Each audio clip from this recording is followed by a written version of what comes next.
টানা 4 ঘন্টা ক্লাস করে বেরিয়েছে তোরা, সাথে ফারিয়া আর সাদমান। একভাবে এতক্ষণ ক্লাস করা হয়নি অনেক দিন। বেশ ক্লান্ত লাগছে। পুরো ক্লাস তোরা নিচের দিকে তাকিয়ে করেছে। জল্লাদ লোকটা সামনে ছিল কিনা দুবার চোখ তুলে তাকাতেই চোখাচোখি হয়েছিল আহানের সাথে। তোরা ভাবে লোকটা ভারী বজ্জাত। ওভাবে জল্লাদের মতো ভুরু কুচকে তাকানোর কি আছে? আজব। সারা ক্লাসের মেয়েরা যে চোখ দিয়ে গিলে খাচ্ছে তাতে কিছুই না, আর সে তাকালে মুখটা কুম্ভকর্ণের মতো করেছে। যত সব। ইয়ার, মাজাটা ব্যথা হয়ে গেছে। এতক্ষণ ধরে বসে ক্লাস করেছিলাম, শেষ কবে মনেই নেই। হ্যাঁ, তা ঠিক। তবে ভালো ছিল কিন্তু ক্লাসগুলো। আহান স্যার খুব ভালো ক্লাস নেন। সাদমানের কথার তোয়াক্কা না করেই ফারিয়া নিজের ধ্যানেই বলল, উনি নিজেও একটু বেশি ভালো। স্যার হয়ে এত ভালো হওয়া ওনার উচিত হয়নি। ফারিয়ার কথায় তুরার কপালে ভাঁজ পড়ে। ওই জল্লাদ কিনা আবার ভালো? তবে সেটা ভেতরে রেখেই ফারিয়াকে জিজ্ঞাসা করে, উনি এত ভালো তোমাকে কে বলল? আরে বলতে হবে কেন? চেহারা দেখোস না, চেহারা পুরাই চকলেট ইয়ার। আমি তো পারিনি চোখ দিয়ে গিলে খেতে। ফারিয়ার এমন বেহায়া কথাবার্তা শুনে তোরা হা করে চেয়ে আসে। এই মেয়ে বলে কি? টিচারকে নিয়েও এইসব কেউ বলে? তোরা নিজের বিস্ময় দমিয়ে রাখলেও সাদমান বেশ অবাক হয়ে বলে, এ মা, সি সি, নিজের টিচারকে নিয়েও কেউ এইসব বলে? ফারিয়া চোখে মুখে বিশাল বিরক্ত নিয়ে মুখ দিয়ে চ জাতীয় শব্দ বের করে বলে, আব্বে থাম, ব্রেক লাগা তোরা ভাই। আহান স্যারের মতো চার্ম কিংরে দেখলে যে কারোরই মনে ঘন্টা বেজে যাবে। কি স্টাইলে বুক হাতে গুজে দাঁড়ায়, এক হাতে চুলে যখন ব্রাশ করে, যেই সোহাগে কথা বলে, আহা। ফারিহার এমন ফিল্মি স্টাইলের বিবরণ শুনে সাদমান কিছুক্ষণ হাঁ করে চেয়ে থাকে, আর তোরার কাছে এসে বলে, তোমারও কি বেজে গেছে বোন? সাদমানের কথার আগা মাথা না বুঝেই তোরা বোকা বোকা মুখ করে বলে, হে, কি বাজবে? ঘন্টা? সাদমানের এমন অযৌক্তিক প্রশ্ন শুনে তোরার কাশি উঠে গেল। শেষে কিনা ওই জল্লাদ লোকটাকে দেখে তার মনে ঘন্টা বাজবে? তার তো সাইরেন বাজে, বিপদের সাইরেন। লোকটার সামনে পড়লেই হাঁটু কাঁপে, আর তাকে দেখে কিনা সে গলবে। তওবা তওবা। আম বলছি কি, অনেক তো বলা হয়ে গেছে, এবার তাহলে যাই। হ্যাঁ। তোরার কথাই সাদমান বলল, হ্যাঁ হ্যাঁ, এটা ঠিকই বলেছো, আমারও টিউশন আছে, যেতে হবে। তুমি যাবে না? সাদমানের কথা শুনে ফারিয়া ফোন থেকে মুখটা তুলে বলল, হ্যাঁ যাব তো। তুমি মাল কোন দিকে যাবে গো? ফারিহার এমন লাগাম ছাড়া কথা শুনে সাদমান কিছুক্ষণ হাঁ করে থাকলো। মাল? আজ অব্দি কোনো মেয়ে তাকে মাল বলেছে বলে তার তো ধারণাও নেই। কি হলো, মুখের শাটার বন্ধ করে আসো কেন? আজও মানে কলেজ রোডের দিকে। সাদমানের কথা শুনে ওর হাত ধরে ফারিয়া বলল, ওয়াও, আমিও তো ওই দিকেই যাব, চলো যাওয়া যাক। এভাবে হুট করেই হাত ধরায় বেশ থতমত খেয়ে গেল সাদমান। ছেলে হলেও বেশ লাজুক স্বভাবের সে। মেয়েদের সাথে মেলামেশা কখনো খুব একটা ছিল না। ভার্সিটিতে এসে তোরা আর ফারিয়ার সাথেই প্রথম কথা। ডিয়ার, তুমি কি একাই যাবে? না, বাবা আসবে। ওকে, তাহলে তুমি থাকো, হ্যাঁ আমরা আসি। এই চলো সাদমান। বলেই সাদমানকে টানতে টানতে নিয়ে গেল ফারিয়া। অল্প কিছু সময়ের মধ্যেই মেয়েটা বেশ বান্ধবী সুলভ হয়ে গেছে। চটপটে স্বভাবের হলেও বেশ ভালো মনের মেয়েটা। ফারিহার যাওয়ার পানে চেয়ে আনমনেই হাসে কিছুক্ষণ তোরা। কিছুক্ষণ পরেই কপালে ভাঁজ পড়ে যায়। ওদের তো বলে দিল, এখন সে ফিরবে কি করে? এদিকে ওদিকে দেখতে দেখতে গেটের বাইরে আসতেই কেউ আচানক তোরার হাতটা ধরে টেনে নিয়ে গাড়িতে বসিয়ে ধপ করেই দরজাটা লাগিয়ে দিল। দরজা লাগানোর শব্দে হকচকিয়ে উঠল তোরা। কি হলো? সে গাড়ির মধ্যে এলো কি করে? পাশেও কেউ নেই, গাড়ির দরজাটা খুলে বেরোবে এটা ভেবেই দরজাতে হাত দিতে নিলেই পাশ থেকে শুনতে পেল, 1 মিনিটও স্থির থাকা যায় না, তাই না? সব জায়গায় বাদরামি করা শুরু লাগে। পুরুষালী গলা কর্ণকুহর হতেই ড্রাইভিং সাইডে তাকাতেই দেখলো শুভ্র শার্ট পরিহিত লোকটা এসে বসলো। তোরার দিকে একবার তীক্ষ্ণ নজরে চেয়ে গাড়িটা স্টার্ট দিল। তোরা এখনো হাঁ করে চেয়ে আছে। এই লোক কখন এলো আর এমন ধপ করে গাড়িতে বসলো? পাগল হয়ে যাবে সে এই জল্লাদটার পাল্লায় পড়ে। ভার্সিটিতে প্রথম দিন আসতে না আসতেই পার্টনার জুটিয়ে ফেলেছো? বাহ, মানে? আহানের কথায় বিব্রত হয়ে প্রশ্ন করলো তোরা। মানে বোঝো না? প্রথম দিন এসে জুটিয়ে নিয়েছো? নিজের মতো কয়েকটা বাদর সারা ক্লাস ছটফট করে। হ্যাঁ, তা নয় তো কি? কি মূর্তি হয়ে থাকবো বসে? আজব। তোরার কথা শুনে ভ্রুকুটি করে তাকালো আহান। বাহ, তাহলে কথাও জানো দেখি। তারপর কোনো উত্তর না করে গাড়ি চালানোতে মনোযোগ দিল। এই মেয়ের সাথে আজাইরা কথা খরচ করার কোনো ইচ্ছেই নেই তার। সে তো তার বাবা, তাকে ফোন করে বারবার বলে দিয়েছে তোরাকে নিয়ে বাড়ি পৌঁছে দিতে, না তো আবার কোনো সিন ক্রিয়েট হবে জানা নেই। বাকিটা পথ নিঃশব্দে পার করে বাড়ির সামনে এসে গাড়িটা থামতেই তোরা দরজা খুলে এক ছুটে বাড়ির ভেতরে চলে গেল। তোরার যাওয়ার পানে চেয়ে ফোঁস করে একটা দীর্ঘশ্বাস ছাড়লো আহান। স্টুপিড বলে গাড়িটা স্টার্ট করে মুহূর্তেই ধুলো উড়িয়ে দৃষ্টি সীমানার বাইরে চলে গেল। কি ব্যাপার তোরা রানী, খুব খুশি খুশি দেখাচ্ছে যে? ড্রয়িং রুমে ঢুকতেই রাইমার কথাটা শুনে তোরা এক গাল হেসে এগিয়ে গেল রাইমার দিকে। ভার্সিটি কেমন লাগলো? ফার্স্ট ক্লাস কেমন ছিল? তোরা গিয়ে সোফাতে রাইমার এক পাশে বসে ব্যাগটা কাঁধ থেকে নামিয়ে কোলের ওপরে রেখে হাস্যোজ্জ্বল চেহারায় বলল, ভার্সিটি খুবই ভালো ছিল আপু, ক্লাস ডিপার্টমেন্টের সব ভালো লেগেছে একেবারে। বাহ, তাই নাকি? মন দিয়ে পড়াশোনা করতে হবে কিন্তু। অবশ্যই করব, হাসি হাসি মুখ করে বলল তোরা। পরেক্ষণে রাইমার আরো কাছে সরে এসে কানের কাছে মুখ এনে ফিসফিসিয়ে বলল, সব তো বেশি ভালো ছিল, কিন্তু তোমার ভাই একটু বেশি জল্লাদ। তোরার কথা শুনে রাইমা ফিক করে হেসে দিয়ে ওর মতোই ফিসফিসিয়ে বলল, কেন, আমার জল্লাদ ভাইটা আবার কি করলো শুনি? কি আবার করবে? বাবারে বাবা, ওনার ক্লাস আমি তো জানতামই না আপু। কেমন দস্যির মতো চোখ করে চেয়ে থাকে জানো? আশেপাশে তাকাতেও ভয় করে। এই বুঝি এসে স্কুলের পেটের মোটা প্রিন্সিপাল স্যারের মতো করে একেবারে ধমক দিবে। তুরার বাচ্চাদের মতো কথা বলা শুনে রাইমা হা হা করে হেসে দিল। এই মেয়েটা আচ্ছা দুষ্টু তো। কি নিয়ে এত হাসাহাসি হচ্ছে ননদিনী আর ভাবির মধ্যে শুনি? আমাদেরও বলো। পৌড় কণ্ঠে পাশ ফিরে তাকায় রাইমা আর তোরা। আদুরে আমেনা দাঁড়িয়ে থাকতে দেখেই তুরা উঠে গিয়ে হাত ধরে এগিয়ে আনে। ইদানিং তার হাঁটুর ব্যথার জন্য ঘর থেকে একটু কমই বেরোনো হয়। তোরা এক হাত ধরে সোফাতে বসিয়ে দিল আমেনা খাতুনকে। ও কিছু না, আমাদের ননদ ভাবির সিক্রেট, তোমার শুনতে হবে না। বাবা, দুজনেই ভালো জমেছে দেখছি। রাইমার কথায় আমেনা খাতুনও বলে। তখনই রান্নাঘর থেকে রুবি খাতুন বেরিয়ে আসে। তোরাকে দেখেই পানির গ্লাসটা এগিয়ে দিয়ে শাশুড়ির সামনে রেখে বলল, তুমি এসে গেছো, তাহলে গিয়ে ফ্রেশ হয়ে আসো। রাইমা তোমার অপেক্ষা করে বসে আছে, দুজনে একসাথে খাবে বলে। হ্যাঁ একদম, খিদেই আমার পেটে ইঁদুর দৌড়াচ্ছে। তোরা ফটাফট ফ্রেশ হয়ে আয় তো। তুমি এক্ষুনি বসো, আমি 5 মিনিটে আসছি। বলেই ব্যাগটা হাতে নিয়ে সিঁড়ি বেয়ে ছুট দিল তোরা। আরে আস্তে, পড়ে যাবে তো। দেখলে মেয়েটার পাগলামি। খানিক হেসে বলল রবি খাতুন।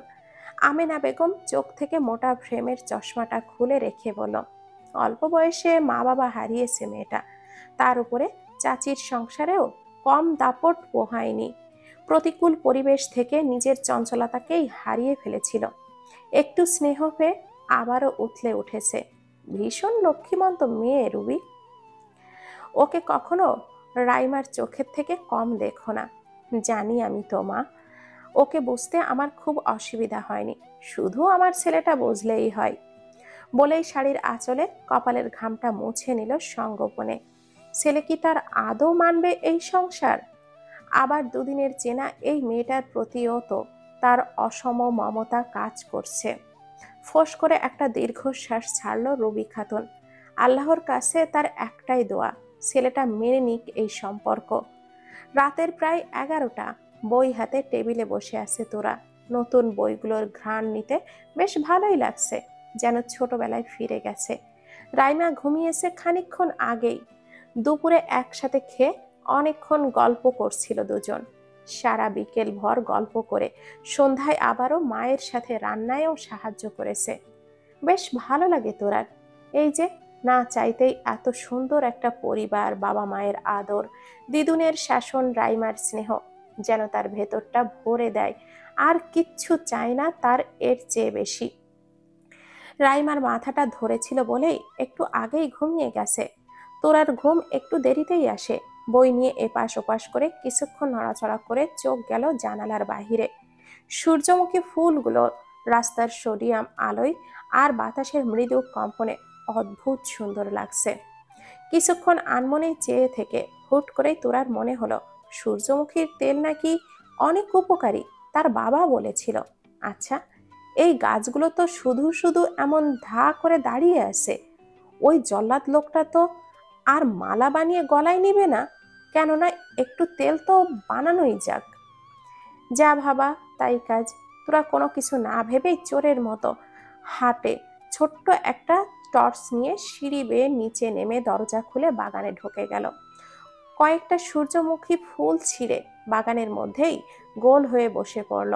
উফ, ফুলগুলো তো ছিঁড়লাম, এখন তেল কিভাবে বানাবো? কুচি কুচি করব? আচ্ছা, তাই করি বলেই দুটো ফুল ছিঁড়ে কুচি কুচি করলো তোরা। কিন্তু এবার কি করব? এদিকে ওদিকে করেও কোনো বুদ্ধি না পেয়ে বসা থেকে উঠে আবারও দুটো ফুল ছিঁড়ল। তেল সে বানাবেই আজ। এবার ফুলগুলো হাতের তালুতে নিয়ে ঘষতে শুরু করলো তোরা। ল্যাপটপটার শাটার নামিয়ে পাশে রেখেই দিল। দীর্ঘক্ষণ একভাবে স্ক্রিনে তাকিয়ে থেকে চোখের ভেতরও টিপ টিপ করছে আহানের। এক কাপ কফি হলে ভালোই হয়। খাট থেকে ওঠাই জানালার সাইডে রাখা কফি মেকারে কফি বানাতে নিয়ে কাপটা হাতে নিতেই চোখ যায় বাগানের দিকে। ভুরু কুচকে আসে আহানের। টর্চের আলোটা নড়াচড়া করছে আর আবছাভাবে ছোটখাটো একটা মানুষের অবয়ব দেখা যাচ্ছে। এত রাতে কে হতে পারে? প্রচন্ড কৌতূহল নিয়ে হাত থেকে কাপটা রেখে নিচে নেমে এলো আহান। সদর দরজা খোলার জন্য হাত দিতেই দেখলো দরজাটা আগের থেকেই খোলা। তার মানে কেউ ভেতর থেকে বাহিরে গেছে। দরজাটা ভিড়িয়ে বাগানের ভেতরটায় আসতেই স্বয়ংক্রিয়ভাবেই কপালে তিনটে ভাঁজ পড়ে গেল। সে অবাক হবে না রাগ করবে বুঝতে পারছে না। তুমি? আহানের সামনেই মাটিতে গোল হয়ে বসে হাতের তালুতে কয়েকটা ফুল নিয়ে ঘষছে তোরা। ছোট টর্চটা মুখে দিয়ে ধরে রেখেছে। আশেপাশে ছোটখাটো অনেকগুলো পাপড়ি ছড়িয়ে ছিটিয়ে রেখেছে। সারা গায়ে ধুলো মেখে গেছে। আহানকে দেখেই মুখ থেকে থপ করে টর্চটা পড়ে গেল তোরার।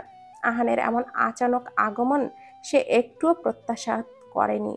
প্রচন্ড বিহ্বল হয়ে তোরা তাকিয়ে আছে আহানের দিকে। এখন কি হবে? লোকটা এমন ডেঞ্জারাস লুক নিয়ে আসে যে তাকে চিবিয়ে ফেলতেও দুবার ভাববে না। তোরা শুকনো ঢোক গিলে একবার আহানের দিকে চাইল, আরেকবার নিচে ছড়িয়ে ছিটিয়ে থাকা ফুলগুলোর দিকে।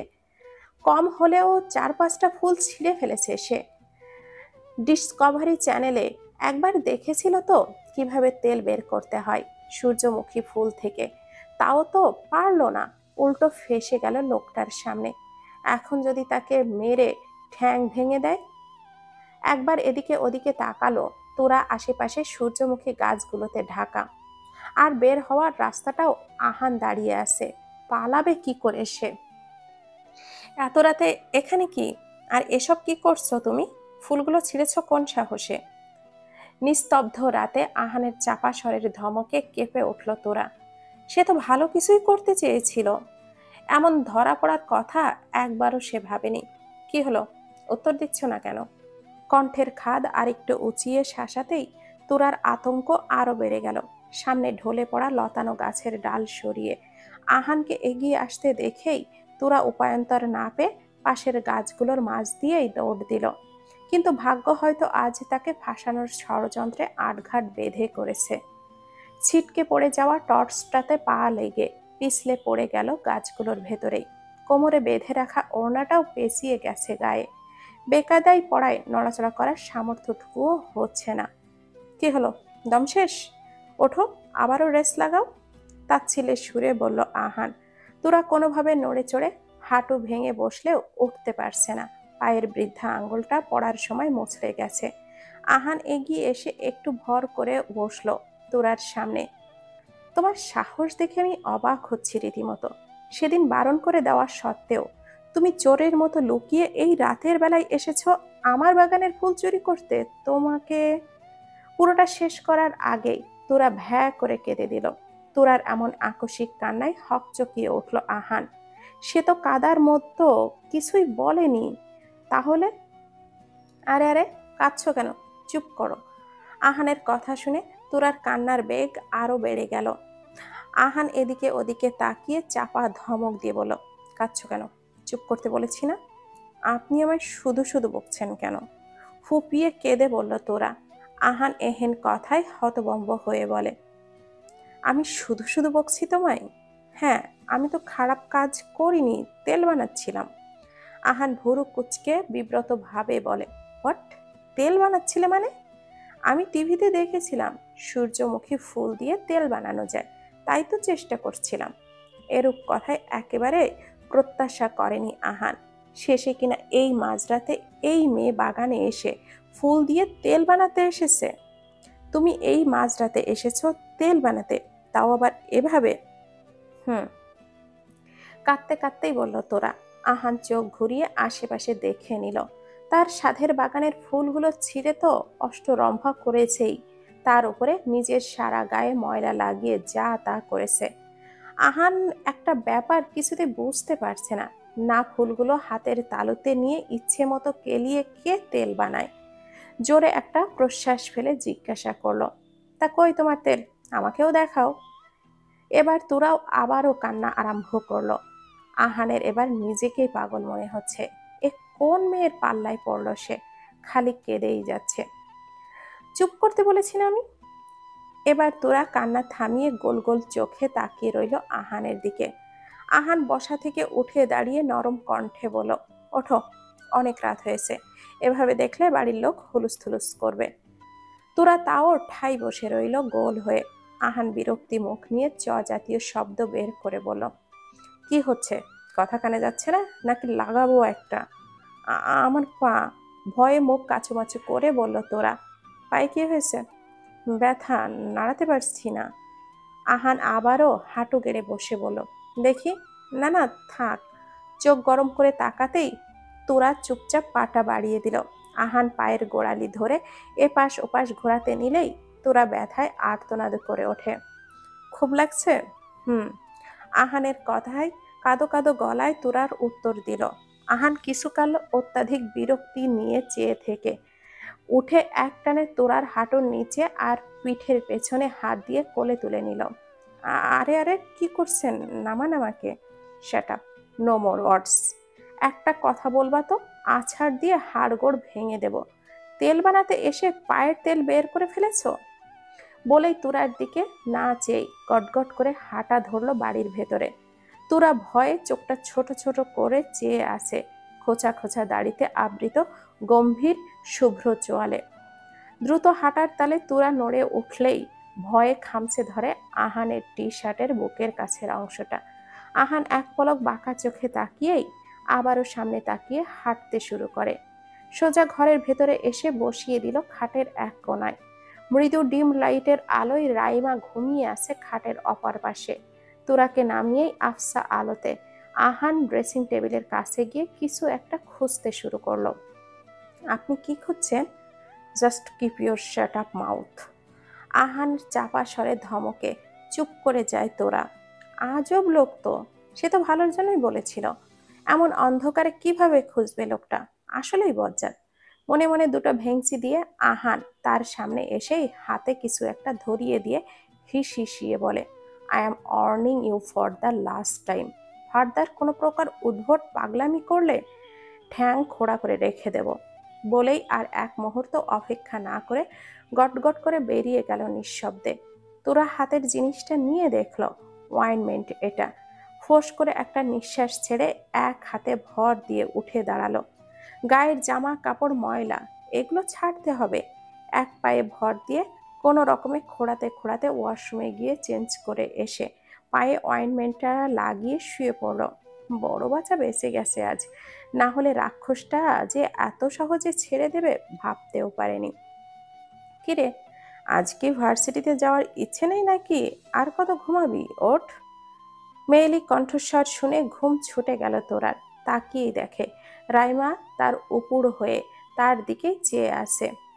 ভার্সিটির কথা মনে পড়তেই হুড়মুড়িয়ে উঠে বলল, কয়টা বাজে আপু? অনেক দেরি হয়ে গেছে। 8টা বেজে গেছে। তোর ক্লাস তো 9টায়, তাই না? রাইমার কথায় তোরা উঠে পাশ থেকে তোয়ালেটা নিয়ে ছুট দেয় ওয়াশরুমের দিকে। বাইরে থেকে রাইমা গলা উঁচিয়ে বলে, তুই ফ্রেশ হয়ে আয়, নিচে অপেক্ষা করছে সবাই।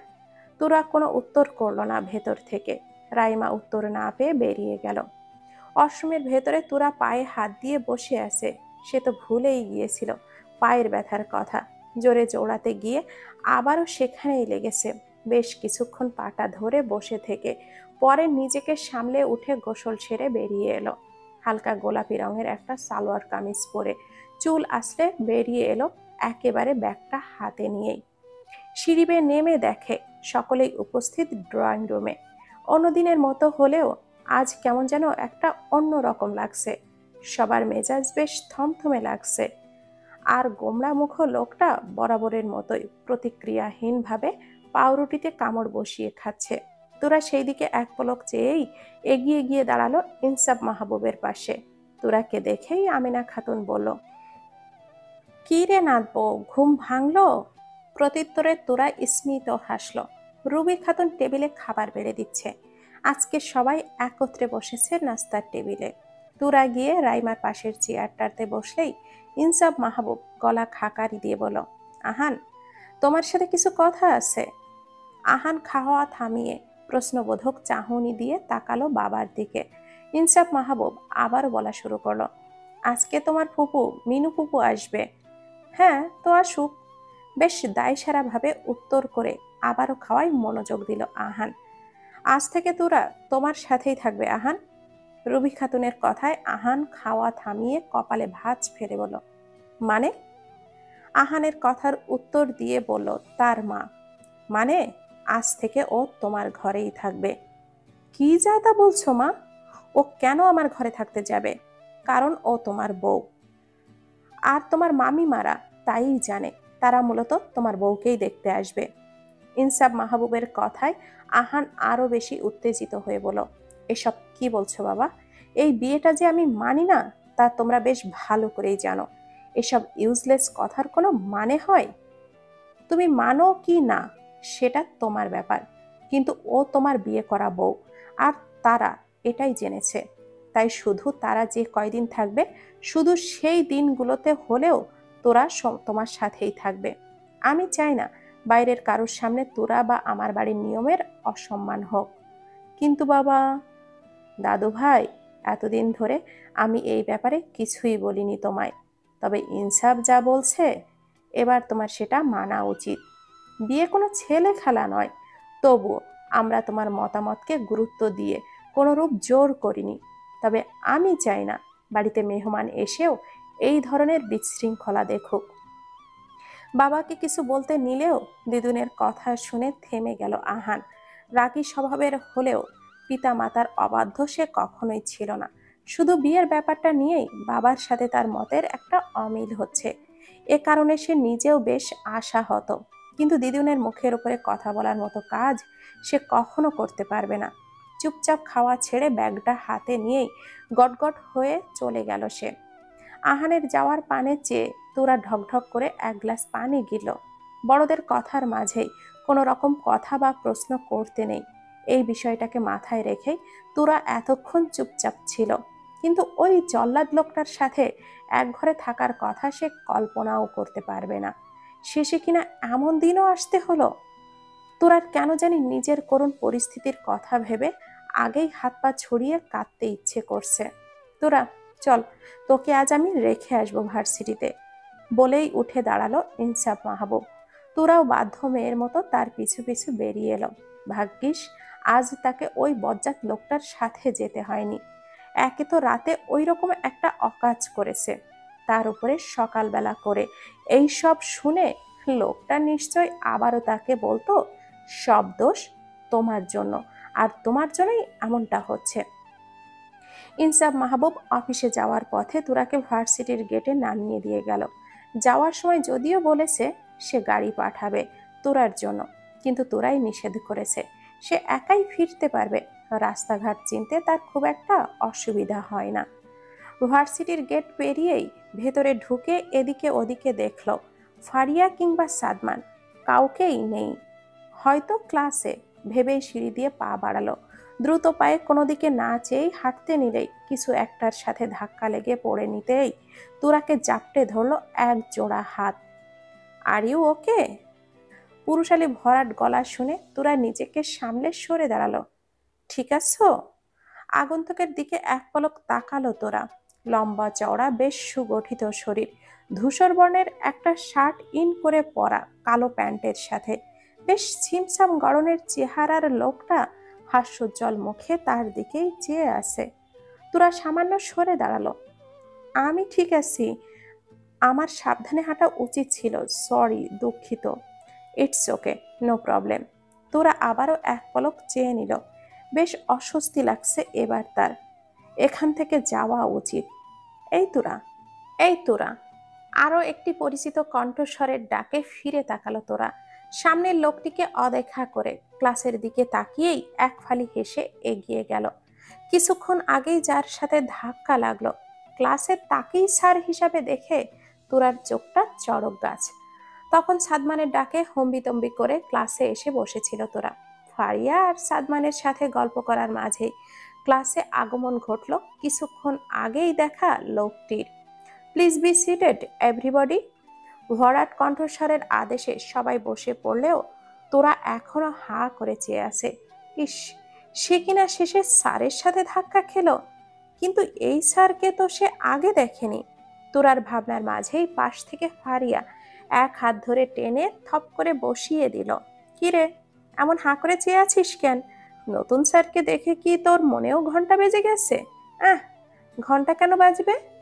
তোরা বোকা বোকা প্রশ্নে ফারিয়া কিছু বলতে নিবে তার আগেই কর্ণগোচর হয়। হ্যালো এভরিবডি, আমি ইফতেখার আহমেদ মাহিদ। তোমরা আমাকে মাহিদ স্যার বলেই ডাকতে পারো। আমি ম্যাথ ডিপার্টমেন্টের নিউ লেকচারার। তোমাদের সাথে আজই আমার ফার্স্ট ক্লাস। মাহিদের কথা শুনে সকল স্টুডেন্ট একসাথে স্বাগত জানায়। মাহিদ আবারও বলে, তোমাদের ক্লাসটা নাকি সবচেয়ে বেশি শান্তশিষ্ট, তাই প্রিন্সিপাল স্যার আগেই এখানে পাঠালো। তারপর আমার অপিনিয়নও এর সাপেক্ষে নির্ধারণ করলো আমি কোন ক্লাসে কন্টিনিউ করব। মাহিদ স্যারের কথা শুনে রিফা নামের মেয়েটা উঠে দাঁড়িয়ে ঢং করে বলল, স্যার আপনি আমাদের ক্লাসেরই ক্লাস নেবেন প্লিজ। প্রত্যুত্তরে মাহিদ হালকা হাসলো, ফুটফুটে ললাটে সরু ভাঁজ ফেলে বলল, আচ্ছা দেখা যাক কি হয়, তবে তোমরা কিন্তু মোটেও শান্তশিষ্ট নও। আমি তো প্রথমে এসেই ভাবলাম ভুলে ক্যান্টিনে ঢুকে পড়লাম কিনা, বলেই মৃদু হাসলো।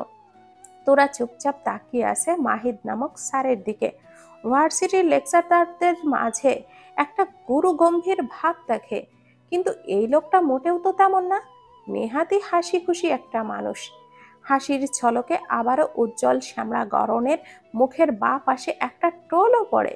ছিমছাম গড়নের শরীরের লোকটাকে এক দেখাই সুদর্শন বলা যায়।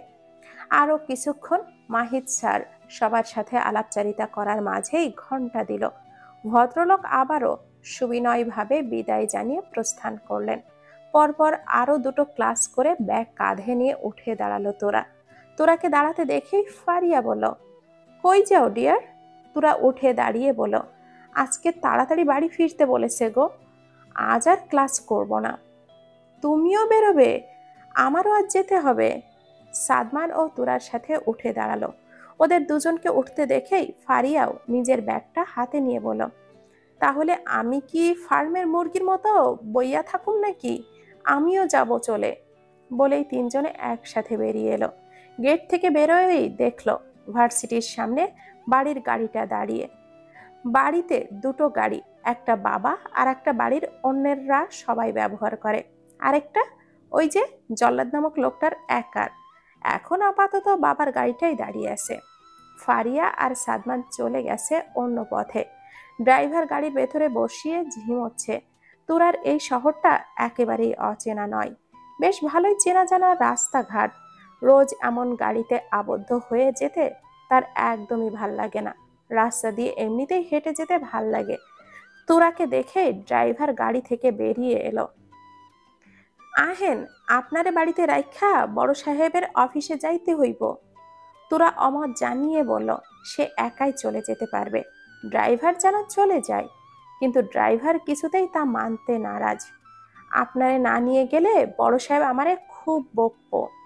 তোরা হাজারো বোঝানো সত্ত্বেও ড্রাইভার শুনল না। অগত্যা বাধ্য হয়ে তোরা গাড়িতে করে আসলো। ক্লাস করে রাস্তার ঝঞ্ঝাট ঝেড়লে আস্তে করে দুপুর হয়ে গেল প্রায়। তোরা গাড়ি থেকে নেমেই ফটাফট বাড়ির গেটের দিকে হাঁটা দিল। ভেতরে ঢুকতেই দেখলো বসার ঘরে রাইমা আর দিদুনের পাশে মাঝবয়সী গোলগাল চেহারার এক ভদ্র মহিলা বসে। সামনের সোফাতেই বসা রুবি খাতুনের সাথে বেশ হাসি খুশি মুখে কথা বলছে। তোরা ধীর পায়ে এগিয়ে ভেতরে প্রবেশ করতেই আমেনা খাতুন বলল, ওই তো আমার নাতবউ এসে গেছে, তোরা এদিকে আসো তো। তোরা বেশ বিব্রতি নিয়ে এগিয়ে গেল। আমেনা তুরাকে সামনে হালকা রঙের জামদানি শাড়ি পরিহিতা লোকটাকে দেখিয়ে বলল, ও মিনু, আমার ছোট বোনের মেয়ে। তোমাকে তো বলেছিলাম ওর কথা, আজই এসেছে খাগড়াছড়ি থেকে। তোরা এগিয়ে যেতেই রুবি খাতুন চোখের ইশারা করে সালাম দিয়ে পাশ হতে গেলেই ভদ্রমহিলা বলে উঠল, আরে থাক থাক, সালাম করতে হবে না। দেখি আমার পাশে বসো তো, আমার আহান কেমন বউ এনেছে দেখি। বলেই তোরাকে পাশে বসিয়ে ওর থুতনিতে হাত রাখলো। কিন্তু তোরার খুব অস্বস্তি হচ্ছে। সে মানুষের সাথে খুব সহজে মিশতে পারে না। তার উপরে রাইমা আপু বলেছিল মিনু ফুপি নাকি বেশ মেজাজি আর খুঁতখুঁতে স্বভাবের। বাহ, বেশ রূপবতী বউ এনেছো দেখছি। তাই তো বলি, আমার বিয়ে বিদ্রোহী ছেলেটা হুট করে বউ নিয়ে আসলো। এমন রূপ দেখে তো যে কেউ মুগ্ধ হবে। আসলে আপা, আপনি যেমনটা ভাবছেন তেমন না। তোরার সাথে আহানের বিয়েটা পরিকল্পনা সাপেক্ষে হয়নি, হুট করেই হয়ে গেছে। রুবি খাতুনের কথা পুরোটা না শুনেই মিনু ফুপু আবারও তোরার দিকে ফিরে বলল, সে হটকারিতাই হোক না কেন, ছেলে বউয়ের কিন্তু বেশ রূপের বাহার আছে। তা শুধু কি এই রূপই আছে, নাকি অন্য কোনো কাজও জানে? রান্নাবান্না জানো বউ? মিনুর প্রশ্নে তোরা বেশ অপ্রস্তুত হয়ে গেল। এভাবে প্রথম দেখায় রান্না বান্না জানে কিনা জিজ্ঞাসা করা লোক সে প্রথমে দেখল।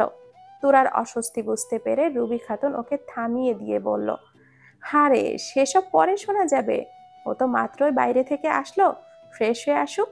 আপনিও কতটা পথ পাড়ি দিয়ে এসেছেন, নিশ্চয়ই ক্লান্ত, দুপুরও হয়ে এসেছে, চলুন টেবিলে যাওয়া যাক। বলেই তোরাকে উঠে উপরে পাঠিয়ে দিল। তোরাও যেন হাঁপ ছেড়ে বাঁচল। মহিলা যে খুব একটা সুবিধার না তা তার মনে খুঁতখুতোই বলে দিয়েছে। কেমন জহুরির চোখে তাকায় বাবারে বাবা। তোরা উপরে এসেই ফ্রেশ হয়ে জামা বদলে সবুজ রঙের একটা সালোয়ার কামিজ পরে নিল। চুলগুলো হাত খোপা করে খাটে বসতেই নিচে থেকে রাইমার গলা শোনা গেল, খেতে ডাকছে। তোরারও বেশ খিদে পেয়েছে। সে সকালে খেয়েছে আর অবধি কিছুই পড়েনি পেটে। ঘর থেকে বেরিয়ে মাথায় ওড়নাটা টেনে নেমে গেল খাবার টেবিলে।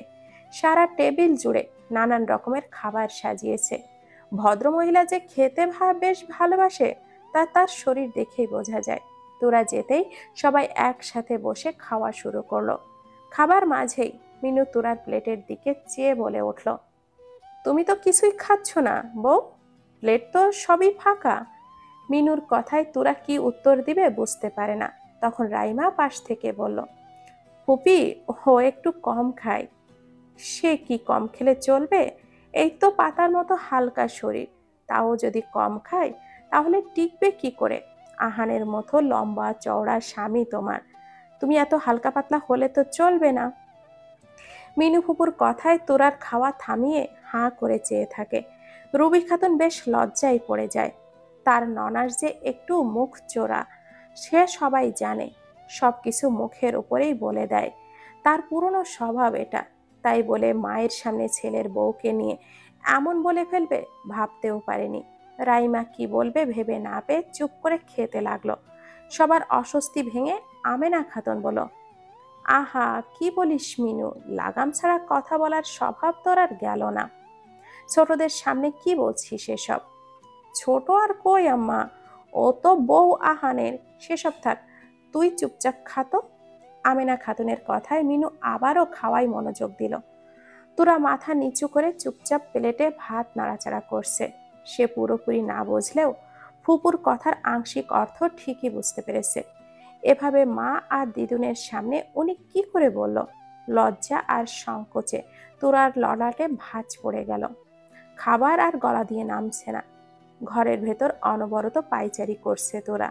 বুকের ভেতরে তাণ্ডব শুরু হয়েছে তার। সে কি করে যাবে ওই লোকটার ঘরে? না, আর ভাবতে পারছে না। হাত পা ঠান্ডা হয়ে আসছে। এমন অপ্রীতিকর পরিস্থিতিতে পড়বে ভাবতেও পারেনি। তুমি এখানে কি করছো? এখনো ঘরে যাওনি? পরিচিত নারী কণ্ঠে তোরা পেছনে ফিরে তাকাতেই দেখে দরজায় মিনু ফুপি দাঁড়িয়ে আছে, পেছনে রাইমাও আছে। মিনুকে দেখেই তোরা বলল, আসলে বই নিতে এসেছিলাম। তোমার বই এই ঘরে কেন থাকবে? তোমার ঘরে? আসলে ও এসেছে কয়েকদিন হয়েছে মাত্র, এখনো পুরোটা গুছিয়ে নেওয়া হয়নি। মিনুকে কথা সম্পূর্ণ না করতে দিয়েই রাইমা বলল, তোরাও তাকে ঘাড় নাড়িয়ে সম্মতি জানালো। আচ্ছা, আমি আসছি তাহলে, বলেই তোরা ছোট ছোট পা ফেলে দরজার দিকে এগিয়ে গেল। মিনু গিয়ে বসলো খাটে। ঘর থেকে বেরিয়ে এক নজর পেছনে তাকিয়েই রাইমার দিকে অসহায় মুখ করে তাকালো। রাইমাও তার দিকে ফিরে এমন একটা চাহনি দিল যার অর্থ তারও কিছু করার নেই। অগত্যা আস্তে আস্তে সামনের ঘরটার দিকে এগিয়ে গেল তোরা। এখন প্রায় মাঝরাত হতে চলল। ইনসাফ, মাহবুব আর আহান সন্ধ্যার পরপরই বাসায় ফিরলেন। বোন অনেকদিন পরে আসায় তিনি বেশ খুশি হয়েছেন। সন্ধ্যা থেকে নিচেই ছিল তোরা সকলের সাথে। একসাথে গল্প আড্ডা দিয়ে কখন রাত হয়ে গেছে বুঝতেই পারেনি। সে তো এক প্রকার ভুলেই বসেছিল যে আজকে তাকে ওই জল্লাদটার ঘরে ওই লোকটার সাথেই থাকতে হবে। খাওয়া দাওয়ার পর্ব চুকিয়ে ঘরে গেছে সবাই। রুবি খাতুন আবারও আহানকে বলে দিয়েছে, কয়েকটা দিনেরই তো ব্যাপার, মিনু ফুপু চলে গেলেই তোরা আবারও ফিরে আসবে নিজের ঘরে। আর তোরাকেও বারবার বুঝিয়ে দিয়েছে ভয় না পেতে আহানকে। আহান তাকে আর বকবে না। বিনিময়ে তোরা শুধু আর চোখে একবার গম্ভীর লোকটার দিকে তাকিয়েছিল। রেগে আছে কি স্বাভাবিক তা মুখ দেখে বোঝার উপায় নেই। কেমন একটা থম মারা ফেস করেছিল পুরোটার সময়। তোরা গুটি গুটি পায়ে এগিয়ে এসে দাঁড়ালো ঘরটার সামনে।